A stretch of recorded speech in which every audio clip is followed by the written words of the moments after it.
will contest to this, Chris, but sometimes we get into our announcements, we get talking about God, and we forget our announcements, and we're 50 minutes into our show, and then it's like, we got to finish our announcements. Like last week, that happened. We were 59 minutes into the show, and then we realized we got to finish our announcements before we start the actual show. It's just the way it is with us some days.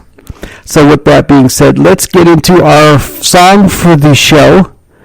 There's going to be more music Saturday as well, but let's do one and let's do "It Will Be Okay" by none other than Josiah St. Jean. Enjoy "It Will Be Okay." For every person facing a storm right now, you're not alone. God's got this. Listen. God is your present help in trouble. You're not alone. You're not alone. You're not alone. He's come through for you so many times before. He'll do it again.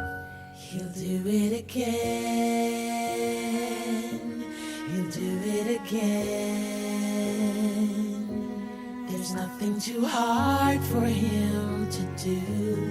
He's gonna make a way for you. Don't get discouraged. Don't get discouraged. He will not fail you. All you gotta do is stand still, step aside, and watch God fight for you. And let him fight for you. Somebody needs to hear this. It will be okay. It will be okay. God's got this. God's got this. There's no need. There's no need to worry. I know that it will be. It will be okay. It will be okay. I know it seems there's no way out. The doctors have told you that they can't help you. And you feel afraid. And you feel afraid. But I've come to let you know that. But you can put your trust in God. He's never lost a battle. 'Cause he never fails. You see, my God never fails. He never fails.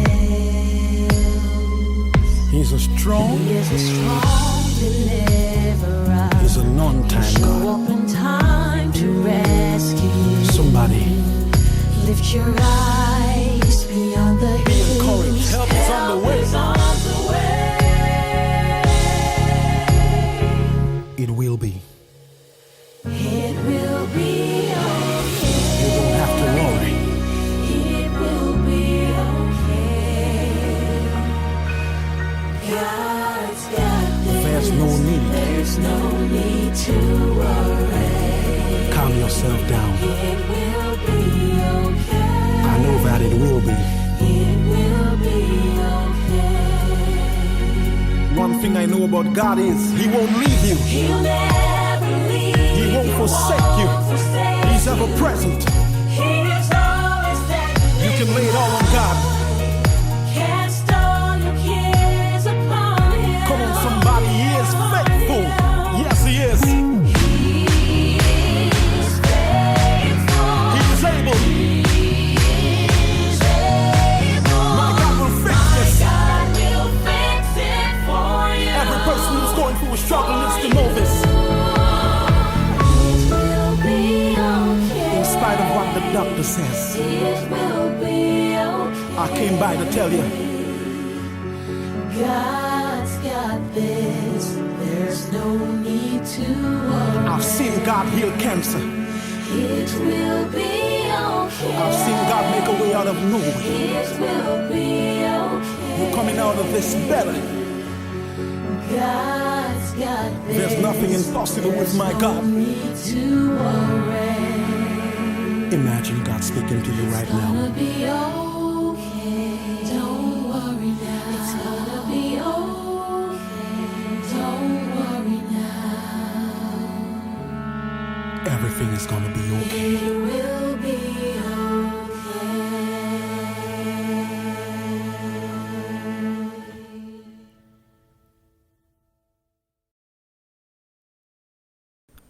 That was, again, guys, It Will Be Okay by none other than Josiah St. Jean. Again, like I was trying to say earlier with my guest here, I've had him on, I've had some really cool guests on the show recently. Like, I've had him a couple times.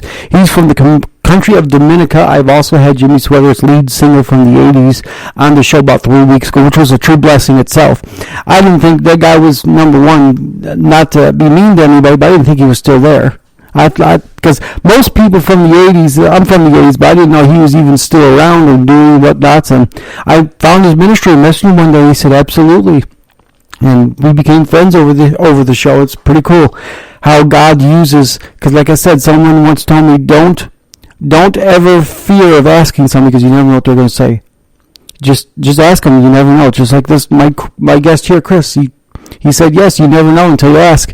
But I have to let you two know this, that I did get a message from Zoom here saying that they removed the 40-minute time limit or something. So I don't know what that means.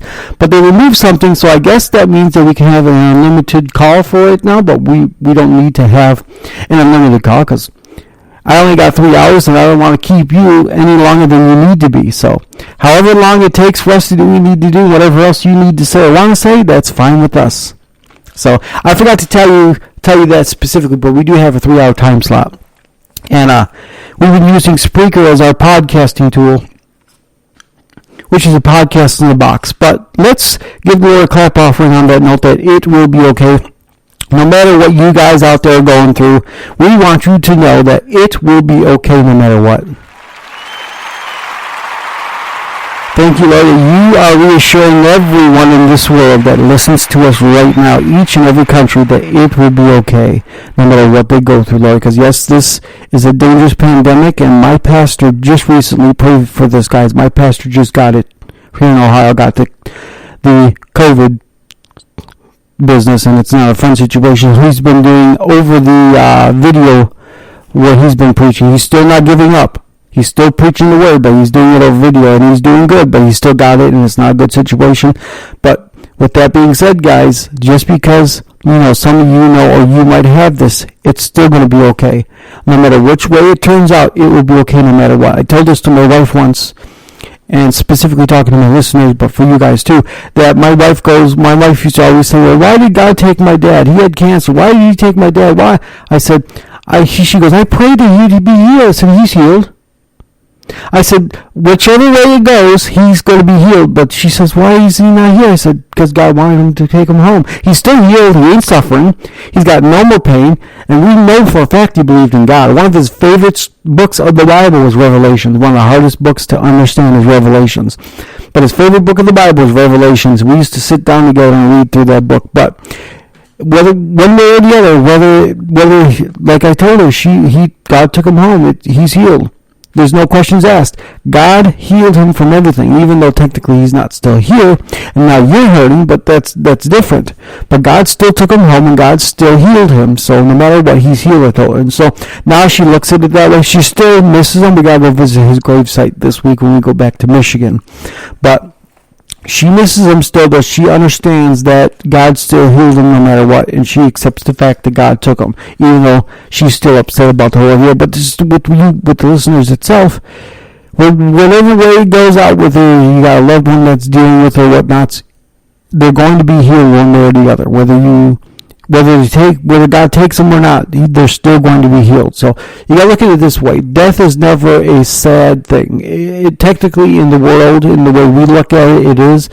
But when you look at it in a spiritual aspect, it's rejoicing, because now if they're Christians, that they're going to go be with God and be in a better place and all that stuff. So they're never going to be suffering. So it's rejoicing time rather than it is a sad time, because now. And see, I look at it this way, and this is one of my favorite jokes, and I said this to my buddy because my buddy Dan, back in 2006 or 7, passed away, and as he passed away, I looked up to the sky. I said, Dan, I said, I'm not. He said, I'm not sad about you being gone. I said, but I am kind of upset. I said, you beat me to the punchline. You got to meet Jesus before I did. So look at it that way, guys. They got to meet Jesus before you did. So it shouldn't be a sad thing, even though, yes, we do mourn. There's a time for mourning. but there also is a time for gladness. The Bible says there's time for everything under the sun. So with that being said, try not to be as sad as you would be if you don't know who Jesus is. Try to be happy and joyful, because it is a rejoicing for the homecoming. With that being said, we are live again with Christopher Boorman. Hello, Chris. How are you doing today? Doing great, Andrew. How are you? Hey, I'm fabulous. I'm good. I woke up this morning. I can't complain. So let me, before I get into any questions that you have prepared, let me ask you one thing. Who are you and what is your channel all about on YouTube? Let's discuss that for a second. Well, I have spent probably the last 20 or so years in the financial services IT space. I started out as a quality analyst, testing bug fixes and upgrades to systems for just about every insurance company in the area. You know, I'm located near Hartford, which is the insurance capital of the world. For the last 5 years or so, I was a business analyst. Now, instead of testing bug fixes and enhancements, now I'm helping to design the bug fixes and enhancements. And for the last several years, I've been a contractor, and as you might know, when you're a contractor, it's either feast or famine.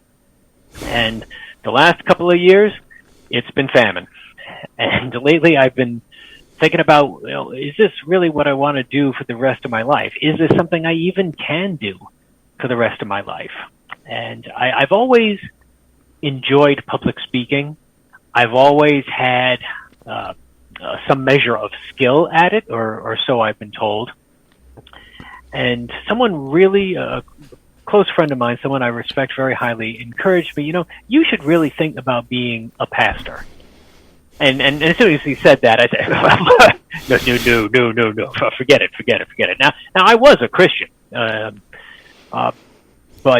that idea of being a pastor was just so on a whole nother level than I saw myself at, or even ever could be.